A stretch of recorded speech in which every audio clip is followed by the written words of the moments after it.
Good morning, Trump's family. Welcome back to my channel. Have a great Wednesday, everyone, and God bless you. God bless America. Alright, without further ado, let's get into the news. A lot of us were delayed, so it was just more than just Facebook. It was a global outage. They're showing a map of different places where Facebook, WhatsApp, and Instagram all crashed, as well as other places. It did have a global reach. Rumble, by the way, reports that they had no issues. Nor did Getter, but Twitter did, blaming it on increased use. Here are some of the companies that have reported having issues today: Facebook, Facebook Messenger, Instagram, Twitter, WhatsApp, T-Mobile and T-Mobile Metro, Spectrum, Verizon at T, Google, Cricket, Wireless, Amazon, Apple, TikTok, Snapchat, and others. There you go, folks. But what the person said over at Facebook, their chief technology officer, offered us some sincere apologies on Monday afternoon, as a global outage of the website along with Instagram and Snapchat stretched into its fifth hour, costing the company $50 billion. CEO Mark Zuckerberg $7 billion in counting. I'm not crying about the $7 billion that much Mark Zuckerberg lost. Not because I'm a hater, but because those are ill-gotten gains, and also because he meddled in certain things in November that he should not have meddled in.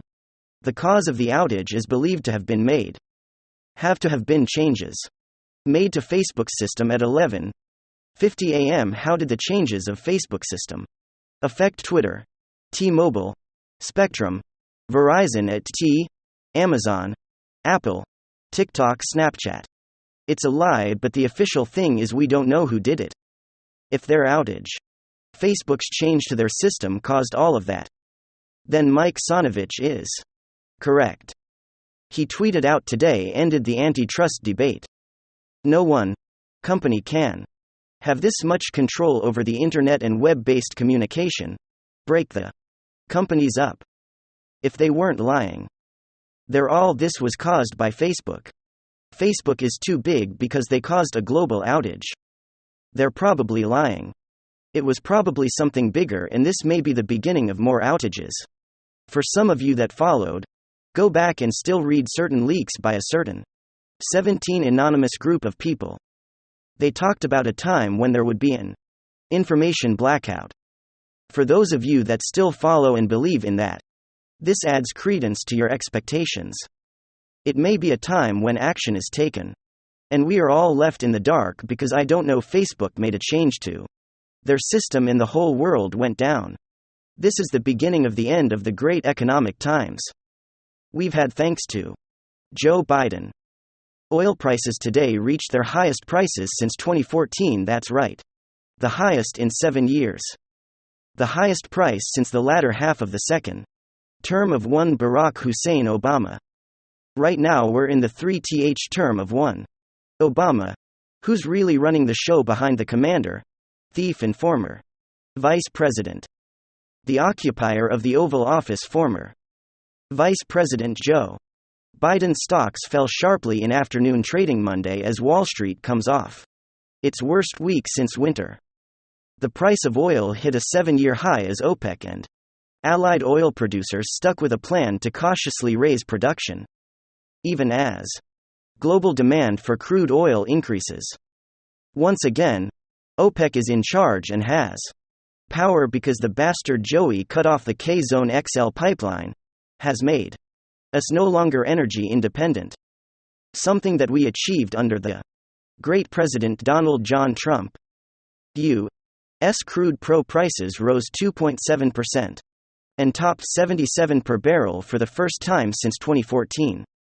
OPEC got a little pressure and they agreed to add 400,000 barrels per day, but not until November. For those of you who lived through the Carter years, at this starting to look like deja vu. I'll have to agree with you with everything that I've read about it. Don't you know I wasn't looking at and living through that, at least consciously, at that time? In other words, I was too young. Natural gas prices. I jumped to 2.8%. Devon Energy rose 6.8%. So energy prices across the board. Energy prices are going up. People are losing their job because of certain government action. The market is crashing, so also any kind of wealth that you've been trying to build in the stock market is getting hit as well. It doesn't end there. China's economic crisis has arrived, and because Joe Biden has tangled us back in with China. When we were untangled, we're starting to get more untangled from China under Trump. It is going to affect us. Here are some things happening in China if you are not aware. First of all, they are having a hit to their economy. So here's what's happening. There's rumors coming out of China that manufacturing concerns the country are now down and only working 3 days a week. They are having power outages, rolling back, cutting electric power by 1 day a week in many parts of China. Of course, we have China Evergrande that suspended trading today, as supposedly this will be taken over the largest debtor in Hong Kong out of China and out of China that is going to have ramifications through global markets. It has billions in China properties and the debts that go with it. A 2008 crash is having to going on in China, about to happen in China. That's the beginning of these new sets of crises. We're entangled in it. As all these things are happening, you may want to know, is Joe Biden really being controlled by China? Is his son Hunter still We have here Emerald Robinson, great journalist over. Why am I drawing a blanket? She had Newsmax. Owen. She's on Newsmax. Yeah, Emerald Robin sends that Newsmax. Correct me if I'm wrong. I'm pretty sure she's on Newsmax. Not Owen, but she got in with Press Secretary Jen Psaki today. She wanted to know once again what the hell is happening with Hunter Biden being not divesting from his investments, his ownership in China, to start trade towers, that to start trade talks back with them. There was concern when President Biden took office about his son's business dealings with China. He was supposed to divest himself of his stake in a Chinese private equity firm in December with ties to the Chinese central bank. As of April, he had not yet done that, and at some point, you were going to get back to us on that. Do you have an update on that? Has he dissolved that interest now? All right, Saprez, the former vice president, when he was running for president, said, "My family's gonna have nothing to do with foreign companies and countries. I think we're gonna divest all that kind of stuff." That's something that Joe Biden said. This question was asked last week. I covered it. It might have been the week before, but I'm pretty sure it was last week. Jen Psaki says, "I don't know if he's a private citizen or whatever. It's not our concern, but we'll get back to you." Emma Robinson, she's following up. Jen Psaki said, "I'll circle back. I'll double back on that with you." Now double the time for the circle back. In the Dirk, a double back has arrived, and this is Jen Psaki's unsurprising way of dodging and being very condescending in her answer/non-answer. I'd point you to his representatives on that. He doesn't work in the administration. Talk to his representative. He doesn't work in administration. That sure as hell was not the line of reasoning. The attitude when you guys were going after Don Jr. for talking about just listening to real estate deal in Russia when he is a real estate guy. He was not part of the administration. But everything the Don Jr. Now that we are having conflicts with China, one of them being that they unleashed a plague on US last year, on the world. Even if you put that huge crime against humanity to the side, we are having a trade war with them and other economic conflicts with them. That had nothing to do with Donald Jr. and Russia. Did you guys make a big stink about that, and there was no stink to be made there. There is a state to be made here because China is running, ruling and calling the shots to the former vice president and his cohorts. This is a legitimate question, so Jen Psaki, he gives a non-answer. Then this is what happens in the conversation. The objective of this president, it's just the first stage in this process.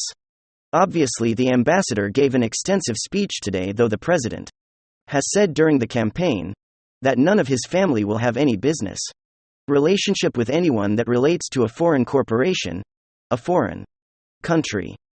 Wouldn't it be assuring to the American people as we head into this if they just let the American people know if Hunter has divorced himself again? I conveyed to you, and then I think I'm gonna have to move on, that you should talk to his representatives.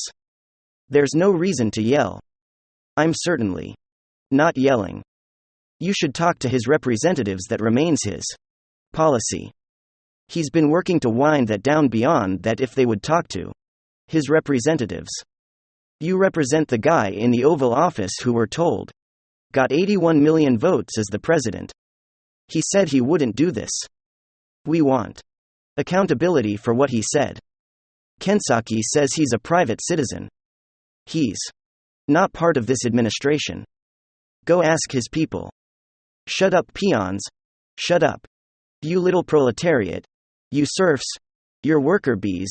Shut the hell up and leave me alone. Leave us alone. We don't have to answer to you. That is what Jen Psaki is saying. Thank you for always watching and subscribing to the channel. Every channel subscribe is my motivation.